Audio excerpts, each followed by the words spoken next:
국장님, 그 의원님들이 다 지적하신 부분들은 모두 다 명목 다 돼 있죠. 특히 그좀 하천 유지 관리 예산을 늘려야 된다는 부분에서는 거의 그 의원님들이 목소리가 한 목소리 나오는 것 같으니까는 그 부분에서 좀 유념 좀 해주시고 하천은 더 예산을 태우겠다는 말씀을 드리겠습니다. 그런 부분에서 확실하게 정리를 해주시길 부탁드리겠고요. 전자카드제 관련해서 질의입니다. 지금 소규모 건축 현장에서는 전자카드 사용률이 굉장히 좀 저조합니다. 건설근로자 고용 개선 등에 관한 법률에서 전자카드를 사용 안 하게 되면 벌금을 물게 돼 있죠. 소규모 사업주들이 제대로 몰라 이해를 못 해가지고 벌금을 과태료 물게 하는 그런 부분들은 없어야 되는 부분들이기 때문에 맞습니다. 홍보를 해주시고 알려주시길 부탁드리겠습니다. 그리고 부동산원의 그 수수료가 몇 프로예요? 이거 부분에서 부동산에 맡기냐고 직접 우리 그 건설본부에서 할 수 있는 뭐 이런 부분들은 안 되는 거예요? 그러면은 부동산원에서 지금 보상을 할 때에 보상비가 몇 프로 이상 돼야지만 보상이 진행이 되잖아요. 일단 빨리빨리 보상 절차가 진행됐으면 좋겠다는 말씀을 네, 알겠습니다. 드리겠습니다.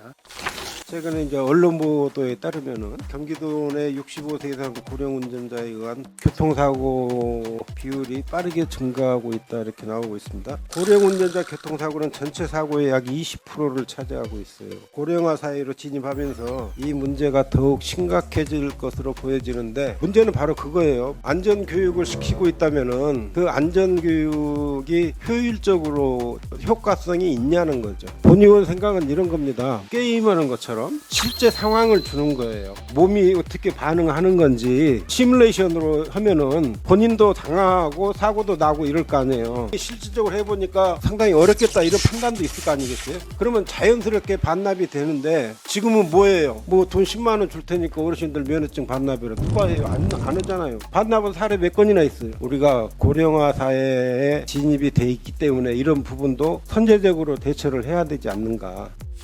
제가 오남에서 가보려고 할 때 여전히 8호선을 한번 탔으면 참 좋겠다라고 하는데 또 진접에 계신 분도 마찬가지고 별내에 사시는 분들도 그런 말씀을 좀 하시는 분들도 있어요. 8호선이 들어옴으로써 별내에 계시는 분들이 정말 많이 이용을 하시거든요. 그걸 타기 위해서 포천에서 양주에서 경기 북부에서 계신 분들이 우리 별내역으로 오고 계세요. LH가 아무리 정부기관을 해도 약속 안 지키고에 대해서는 정정당당하게 대응을 하세요. 얻어낼 수 있으면 얻어내도록 해야 됩니다. 그래야 우리 도민들이 피해를 입지 않아요. 약속 안 지키고 거짓말하고 미루고 이런 것 때문에 우리 경기도가 계속해서 요구도 먹을 필요는 없지 않겠습니까? 더 강하게 요구하셔서 최대한 빨리 그런 부분들이 빨리 만들어져서 우리 주민들이 생활하는데 불편함이 없도록 해주셨으면 고맙겠고요. 4호선과 8호선을 연결할 수 있는 방안들 예타가 다시 통과할 수 있도록 여러 가지 방안들을 같이 한꺼번에 노력해 주셨으면 고맙겠습니다.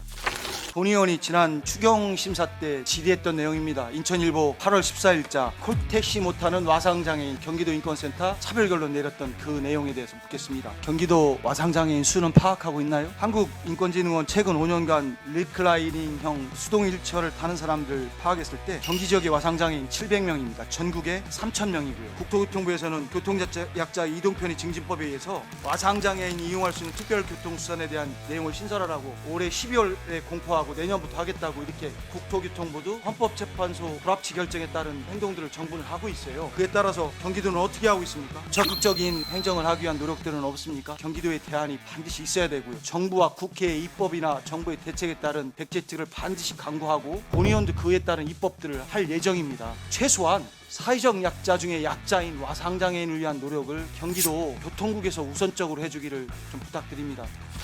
철도지와 통합개발법이 제정이 됐잖아요. 그 예산은 또 지방자치단체가 부담을 해야 되는 거잖아요. 당시에 이 부분을 처음 논의가 됐을 때도 상부에 개발했을 때의 이익이 엄청난 개발 이익이 있다라고 이야기를 해서 그 돈으로도 충분히 제어할 수 있다라고 이야기가 됐던 바거든요. 그때 당시에 정말로 이 사업을 시행했다라고 한다면은 저는 굉장히 큰 개발 이익을 볼 수 있다라고 좀 봤거든요. 근데 지금 많이 늦어지고 있지만 그래도 그럼에도 불구하고 향후에 지화를 하고 그 철도 노선에 대한 개발을 한다면은 엄청난 이익을 저는 볼 수 있고 또한 그 도시가 동서가 나눠 있고 또 여러 가지 뭐 소음, 분진 이런 그 시민들의 불편 사항 이런 것을 감안한다면은 그 철도 지하화는 빠른 시일 내에 이루어져야 한다고 저는 보거든요. 앞으로에 대한 비용 문제에 대해서 기금이라든가 이런 걸 조성할 필요는 있지 않을까요? 지하화가 빠른 시일에 좀 이루어질 수 있도록 많은 노력을 좀 해주셨으면 하는 바람입니다. 우리 버스 요금 로드맵이 나왔나요? 인상하는 거? 제가 지금 자꾸 말씀드리는 게 누가 들으면 오해할 것 같은데 작년에 해기로 해고 그때 지원금을 받아간 거예요. 그럼 지원금을 도로 내놓으시든가 예산을 확보하셨으면 예산을 집행하는 게 맞잖아요. 그러니까 작년에 올해 예산을 이렇게 해서 쓰겠습니다라고 해서 예산을 편성을 하실 분들은 없어요. 그 다음 분들이 오셨으니까 이거에 대한 이해가 충분히 있겠냐고요. 국장님만 같았어도 작년에 이미 내년에 임금 인상하겠습니다 해갖고 돈을 받아갔는데 지금 검토하신대잖아요. 그러니까 이게 예산이 제대로 집행이 되겠냐고요. 그리고 요금 인상은 하셔야 돼요. 그 전에부터 제가 지금 3년째거든요. 제가 지금까지 해온 말이 이게 집행률도 저조하거니와 분명히 요금 인상해야 되는데도 불구하고 또 이거 더 경기 패스가 이게 돼서 60몇 회 이상은 또 다 환원을 해야 되고 그러면 이게 앞으로 도민들은 좋아지는데 살림살이는 어떻게 될지 그런 거 생각해 보셨어요? 토요일날 일요일날 한번 국장님 한번 현장을 가서 보시면 돼요. 토요일 일요일이면은 88 국지도가 막혀갖고 이 유명산이를 넘어서 그 정베리 도장리 문호리로 해서 다시 88 쪽으로 나가서 서울로 가시거든요 지금요. 그러니까 이 구간에 대해서는 좀 신경을 쓰셔갖고 좀 이렇게 조속한 시일 내에 또 우리 주민에 대한 안전과 편의를 위해서 추진을 해주시기 바랍니다. 네. 그동안에 우리 좀 적극적인 행정이 아닌가 이렇게 미흡한 거를 제가 보고 있고요. 또 마찬가지 그 사업에 또 들어가는데 강화에서 강상오는 지방도가 되겠습니다. 타당성 조사를 하다가 또 거기도 중지가 됐어요 지금요. 보상도 못하는 과정에서 요번에 2대 추경에 본 예산을 완전히 삭감을 했어요 지금요. 요즘에는 단풍철이고 토요일 일요일 되면 광주 쪽에서 그 태천 쪽에서 넘어오시는 분들이 많기 때문에 강화에서 양평 까지 나오는데 1시간 20분이 걸립니다. 예산을 확보해서 하는 게 바람직하다고 봅니다. 저는. 요즘 어쨌든 바닥 신호등과 관련해서 LED 그다음에 스마트 신호등을 많이 하고 있는데 특히 요즘 우리 핸드폰 보면서 건너면 걸을 때도 많잖아요. 그래서 저는 참 반드시 필요하다라고는 보는데 이게 문제는 이게 금액이 어마어마한데 불구하고 신호 불일치. 그러니까 예를 들어서 신호등은 파란데 바닥은 빨갛다거나 그런데 우리가 스마트폰이나 이런 거 보고 지나가다가 바닥 빨간 것만 보고 서 있다거나 그냥 지나가거나 이럴 수 있는 개연성이 충분히 있지 않을까. 보행 신호시 적색이라든지 바닥형 보행 신호등이 녹색이라든지 뭐 이렇게 다양하게 지금 그 교통시설물 설치 증가에 따른 고장 발생률이 상당히 지금 심각성을 느끼고 있어요. 저런 게 아마 한두 해가 아닐 것 같고요. 결로에 의한 고장이라든지 과전류에 의한 고장 뭐 이런 것들이 상당히 많은 것으로 알고 있는데 보급하는 것도 중요하지만 실제로 관리 감독에 대한 부분도 많이 있다. 저는 버스 정책과에 말씀드리고 싶은데요. 의왕의 프리미엄 버스 신설 및 대중교통 편의 증대를 위해서 우리 의왕시는 고천지구, 백운밸리 등 대규모 교통 공공주택이 들어와서 입주가 순차적으로 이제 진행될 건데 광역 교통수단의 확보 필요성이 시급한 상황이에요. 의왕 시민들은 판교로 출근하기 위해서는 안양으로 이동해서 버스를 이용해야 되는 불편을 겪고 있는데 이런 불편들이 계속 고조되고 있는데도 불구하고 2024년 3월 경기도 공공버스 도내 신규 노선 수요를 제출했는데도 미선정되었고요. 프리미엄 버스 이 부분이 결국은 선정하는 기준 또 지금 예산 부분 이렇게 애로사항들이 있겠지만 시군에 이런 부분들을 감안하셔서 꼭 그렇게 될 수 있도록 좀 검토해 주시기를 부탁드리고요. 그 부분에 좀 생각해 주셨으면 좋겠다는 말씀 드립니다.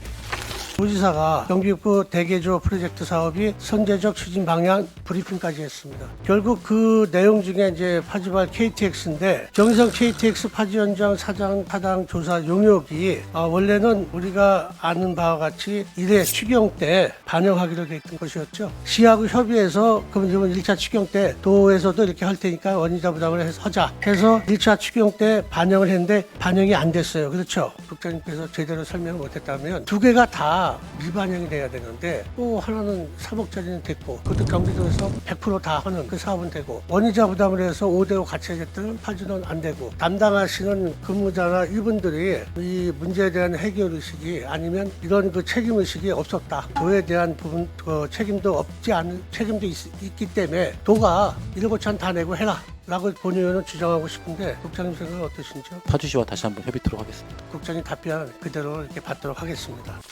지금 굉장히 그 경기도의 그 교통 체계가 큰 문제에 봉착하고 있다. 지금 제가 봤을 때 지금 똑버스가 투입되는 시군을 보게 되면 거의 승객 수가 저조한 구간에 똑버스가 다 투입될 거라고 보거든요. 겹쳐요. 그래서 제가 그전 행감에서도 똑버스 시스템을 기존 마을버스 시스템에 좀 삽입을 시키자 이런 주장을 했고 지금 시군에서는 정치인들이 앞서서 자기 지역구에 승객이 없음에도 불구하고 노선을 확충하려고 하는 그런 노력들을 하고 있고 치적을 쌓고 업적을 쌓으려고 하는 그런 문제 때문에 중복된 예산, 중복된 교통 체계가 큰 문제가 되고 있습니다. 거의 이제 폭탄이 터질 날이 곧 다가온다. 소통 좀 해주시고요. 제가 개인형 이동 장치에 대해서 말씀드리겠습니다. 지금 PM이 우리 이동에 도움을 주는 게 아니라 소수에게 어린 학생들에게만 도움을 주지 대다수에게 도민들에게 피해를 주고 있습니다. 기준이 없어요. 정확한 그 이용 기준이 없다고 봐요. 3기 신도시가 지금 설계 추진 중에 있잖아요. 그 신도시만큼은 LH랑 좀 협의를 해서 PM을 좀 안전하게 이용할 수 있는 제도를 경기도에서 좀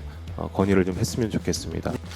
버스 운송 사업자에 대한 점검 결과에 대해서 말씀드린다 그랬죠. 그 점검 결과에 대해서 상당히 유감스러워서 말씀드리는 거예요. 회계 처리 기준 확인해 보시고 조합의 회계 처리 기준이든 뭐 여기서는 뭐 결산서라고 하고도 하고 재무제표는 아닌 거고요. 좌변 대변 이상하게 막 표현해놨어요. 도저히 모르겠습니다. 회계사한테도 보여줬는데 회계사가 이걸 보고 무슨 판단을 하냐고 얘기하시더라고요. 그러니 기준에 안 맞는 건 명확합니다. 무엇이 잘못됐는지 점검하십시오. 70년 만에 처음으로 점검한 결과 자체가 거기에 대해 기준도 모르시고 점검했다는 거는 내가 무슨 말씀 드려야 됩니까? 그 다음에 안타까운 건 뭐냐면 전혀 안 변해요. 드리고 싶은 말씀이 이런 겁니다. 본인들 타결을 하기 위해 자고 노력을 하든 아니면 이런 노력들에 대한 흔적이 전혀 안 보여요. 거의.